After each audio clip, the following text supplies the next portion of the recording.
हाजिर हो रिबॉन में सुप्रीम डांटियन का एक और नया एपिसोड लेकर।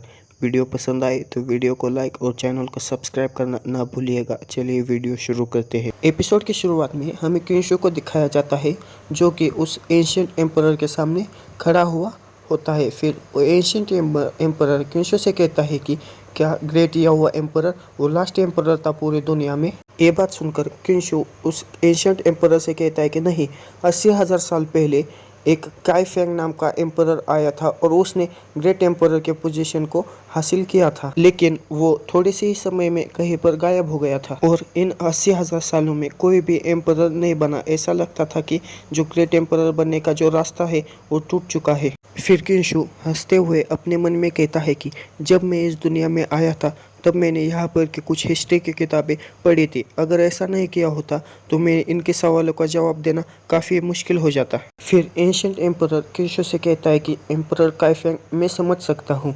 फिर क्यूंशु उस एंशिएंट एम्परर से कहता है कि हालांकि इस दुनिया में जो पावरफुल लोग हैं और जो फोर्सेस है वो प्लानिंग कर रहे हैं कि जो एम्परर का रास्ता है उसे पुनः चालू किया जाए और इस प्लानिंग का ये पर्पस है जो कि एम्परर है इस दुनिया का उसे पुनः जीवित किया जाए। फिर वो एंशिएंट एम्परर क्यूंशु से कहता है कि जो एम्परर का रास्ता है वो टूटा नहीं है, वो टूटा नहीं है। और तभी जो एंशिएंट एम्परर है उनके पीछे से कुछ टेंटिकल जैसी चीज़ें बाहर निकल के आती है और उन्हें ज़ोर से जकड़ लेती है और उन्हें एक पोर्टल जैसी चीज़ में अंदर खींचने लगती है, जिसे देखकर क्यूंशु भी काफ़ी हैरान हो जाता है और अपने मन में कहता है कि आखिर ये कौन सी चीज़ है जो कि फोर्सफुली एंशिएंट एम्परर को अंदर वापस खींच रही है। फिर वो एंशिएंट एम्परर क्यूंशु से कहता है कि मेरे पास ज़्यादा समय नहीं है।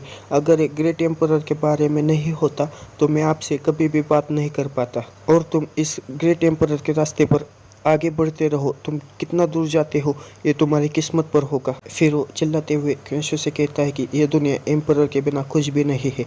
जब इस दुनिया में एम्परर होगा तभी ये दुनिया स्टेबल रहेगी। ये बात सुनकर क्यूंशु की आंखें फटी की फटी ही रह जाती है और वो ऊपर देखता ही रह जाता है और वो काफ़ी चौंक जाता है कि वो टेंटिकल्स एंशिएंट एम्परर को पूरी तरह से उस पोर्टल में खींच रहे होते हैं, जिसे देखकर क्यूंशु कहता है कि ये एम्परर तो डिवाइन और इनविंसिबल बीइंग है इस दुनिया का, लेकिन इस टेंटिकल्स के पीछे ऐसी कौन सी ताकतवर चीज़ है जो कि एम्परर को फोर्सफुली अंदर खींचे जा रही है। और अगर ये मैं बात बाहर बताऊँ तो कोई भी मुझ पर भरोसा नहीं करेगा। कोई बात नहीं, मुझे आगे बढ़ते रहना चाहिए और इस एम्परर के रास्ते को फॉलो करना चाहिए। फिर वो अपने सिस्टम को ओपन करता है और कहता है कि मुझे सिस्टम ने रिमाइंड में नहीं किया कि ये साइन इन सक्सेसफुल हो चुकी है। मुझे लगता है मुझे आगे बढ़ते रहना चाहिए। फिर हमें थोड़ी देर के बाद का सीन दिखाया जाता है जहाँ पर क्यूंशु उस एम्परर के रास्ते पर आगे बढ़ रहा होता है।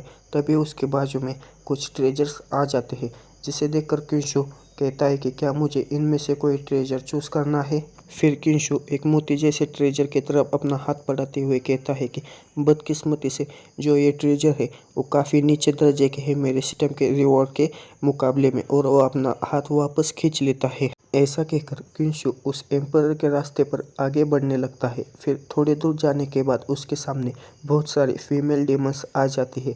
फिर उनमें से एक टाइगर वाली फीमेल डेमन उससे कहती है कि सन ऑफ गॉड।